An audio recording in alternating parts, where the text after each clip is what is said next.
Welcome to csstudents.com, a learning portal for company secretary students. The Companies Act 2013 effected many conceptual changes in the key provisions of the company law in India. The loan to directors is one of those key provisions. Under the older law, loan to directors by the companies was generally allowed, although, in certain cases, such loan could be given only with the approval of the central government. On the contrary, under the new Companies Act, the loan to directors is completely prohibited, with very few exceptions. Further, under the old Act, private companies were free to give loan to its directors. Under the new Act, even private companies are not permitted to do so. In this presentation, we would try to discuss the legal provisions and their implications on the business.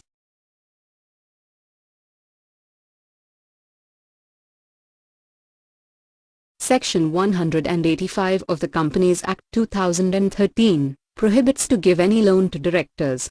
It also prohibits giving any guarantee or security by the company with respect to any loan given to directors. Section 185 also restricts any company to indulge with any such transactions with the relatives, partners of a director, or other entities where director is interested. However, Section 185 provides certain exemptions, under which a loan to directors may be allowed. We will discuss all of them. Let's quickly understand certain terms. These terms have been used in Section 185. The first is loan.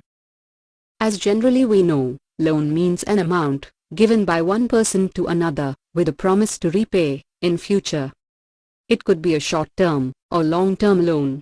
It could also be with or without interest. So, the important element for a loan is an advance of money with the understanding of repayment in future. But, the general meaning of loan is not limited to only advance of money. It could relate to some other property also. The main point is, the money, or that other property, is given with the condition that it would come back to the giver at a future point of time. The time could be pre-decided, or it could be on demand by a party. Under Section 185, it's not important whether you call a particular transaction as loan. You may call it advance, or deposit, or something else. But, if the nature of such transaction is loan, then Section 185 is applicable. Let's look at the example. Mr. X is a director in X Limited. X Limited pays Rs 1000 to Mr. X with the condition that same would be refunded in a month's time. It's a loan and prohibited under Section 185. Now, we change the example a bit.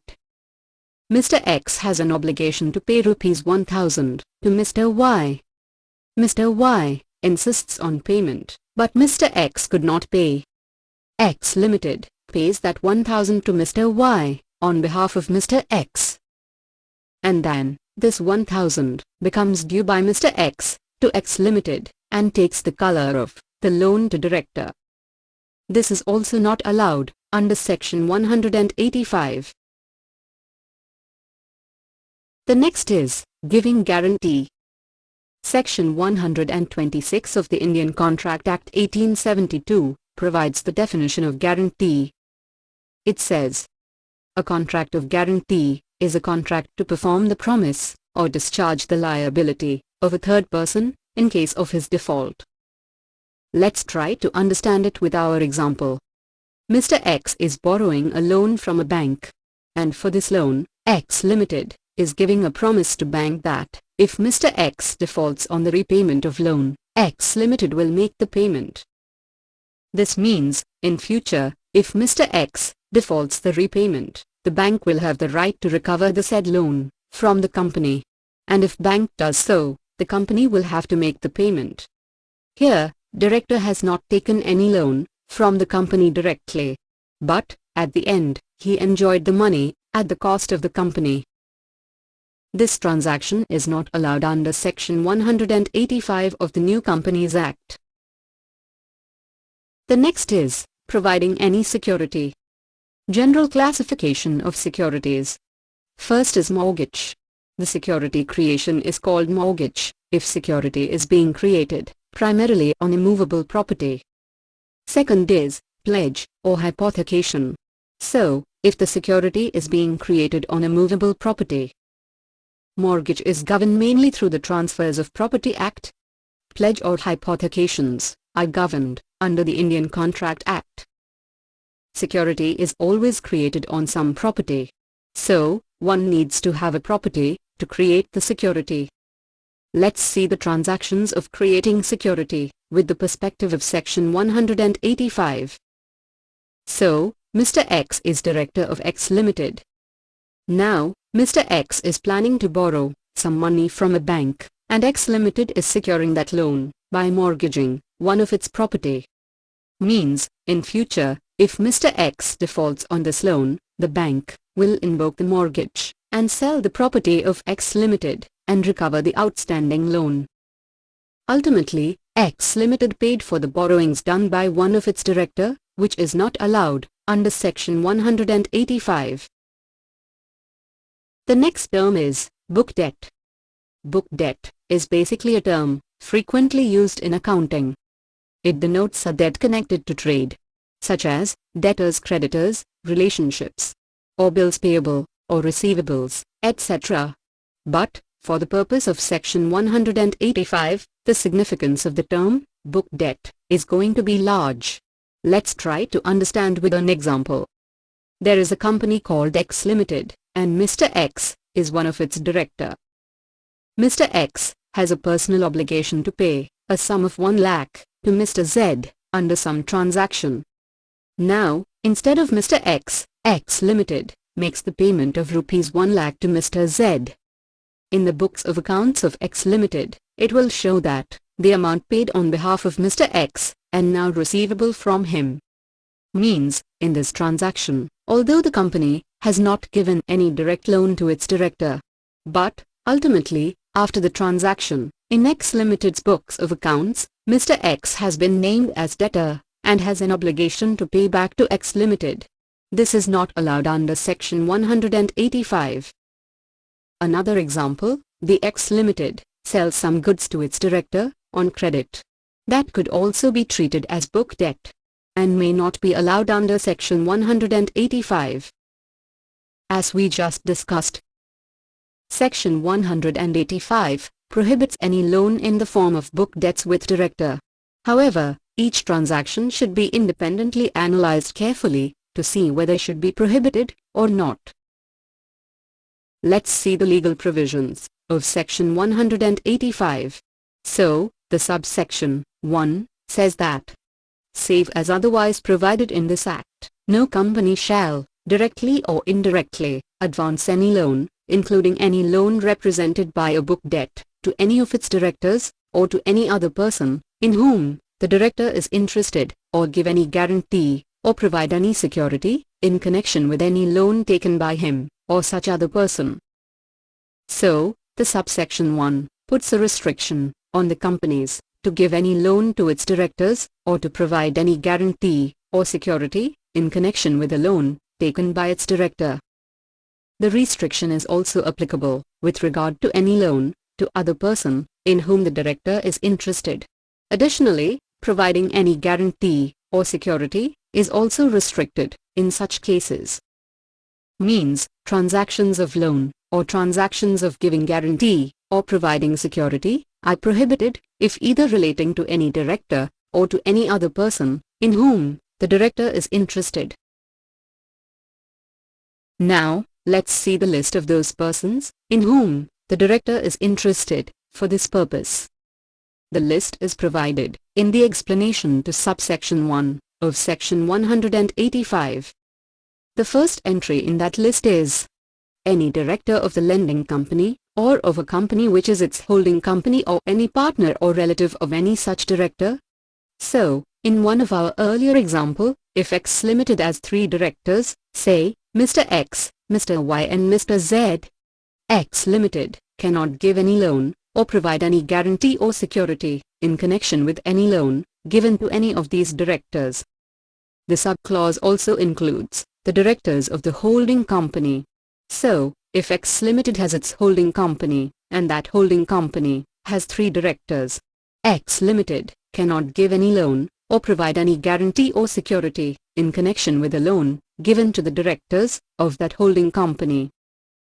Additionally, any loan or any guarantee or security provided in connection with the loan given to the relatives of any directors are also prohibited. Means, a company cannot give loan, guarantee, or security to the relatives of its own directors and also the relatives of the directors of the holding company. The definition of relative is provided in subsection 77 of the Section 2 of the Companies Act. Like relatives, the restriction also prohibits the companies to give any loan or guarantee or security to any partner of the directors. So, if one of the director, Mr. X, is also a partner in a partnership firm, say XQ Enterprises, and the other partner is Mr. Q, X Limited cannot give any loan to Mr. Q. Also, X Limited will not be able to provide any guarantee or security in connection with any loan to be made to Mr. Q. The same restriction is applicable on the partners of the holding company directors. So next time, if your company is proposing to give any loan to an individual, please check whether that individual is your director, or director of your holding company, or that individual is a partner or relative of any of such directors. The next entry in the person interested is any firm in which any such director or relative is a partner. So, it's relatively simpler. A company cannot give any loan or to provide any guarantee or security in connection with any loan to any firm in which any of its directors are partner. The restriction is also applicable if any of the relative is a partner. So, if there is firm and a relative of the director is a partner, company cannot give loan to that firm or give any guarantee or security in connection with a loan given to such firm. The restriction is also applicable with regard to the firms in which the directors of holding company or their relatives are partners. The next is any private company of which any such director is a director or member. This is also simpler to understand. If there is a private company and one or more directors are either director or member in such private company. So, if your company is proposing to give loan to some private company, or your company is proposing to give guarantee or providing security in connection with a loan availed by some private company, please check that none of your director are director or member in that private company. The restriction shall also be applicable with regard to the directors of the holding company. The next criteria for the person wherein director is interested is any body corporate at a general meeting of which not less than 25% of the total voting power may be exercised or controlled by any such director or by 2 or more such directors together. Before we look at the subclause, let's understand what is body corporate. Body corporate means an artificial judicial person. It includes companies incorporated in India, corporation incorporated under any special law, and the foreign companies. Body corporate is a very wide term. Subsection 11 of Section 2 of the Companies Act provides an inclusive definition of term body corporates or corporation. Now, coming back to the provisions of Section 185. So, we have to see in what scenario a body corporate would be regarded a restrictive entity under Section 185 for the purpose of loan or guarantee or security. So, a body corporate will be a restricted entity under Section 185 if one or more directors are having not less than 25% of the voting power in the general meeting. The last criteria of the persons wherein director is interested is any body corporate, the board of directors, managing director or manager, whereof, is accustomed to act in accordance with the directions or instructions of the board, or of any director or directors, of the lending company. So, if board of directors, or managing director, of any other body corporates, are accustomed to act as per the directions or instruction of one or more directors of your company cannot give loan to that body corporates. Same restriction shall be applicable for giving guarantee or security also. We had discussed the term accustomed to act in our other video on related party transactions. Just for an example, if the board of directors or managing director of Y Limited are accustomed to act based on the directions and instructions of Mr. X. If Mr. X is director in X Limited, then X Limited cannot give any loan to Y Limited. The similar restriction would also become applicable if X Limited is proposing to give any guarantee or providing any security in connection with a loan availed by Y Limited. Accustomed to act is a very subjective term and will have to be determined on case